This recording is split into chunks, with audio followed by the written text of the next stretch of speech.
What's up everyone and welcome back to another video. Today we're going to see how to download Heartopia on PC.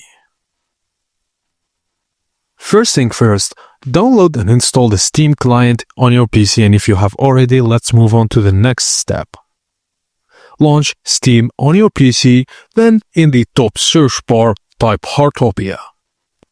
Click the Heartopia store page when it appears. You should see Heartopia listed as a multiplayer live simulation game with a free-to-play button. Now, on the Heartopia Steam page, click Play Game or Install. Choose the folder where you want it installed, and Steam will begin downloading the game files. Wait for the download to complete, and once downloaded, go to your Steam library. Click Heartopia in the game list and then click play to start it. Because Heartopia is an online experience, you'll need to log in with a third-party account like Google, Facebook, or another supported service to enter the game. And that's it guys, thank you for watching, and please don't forget to like and subscribe for more tips and tricks like this.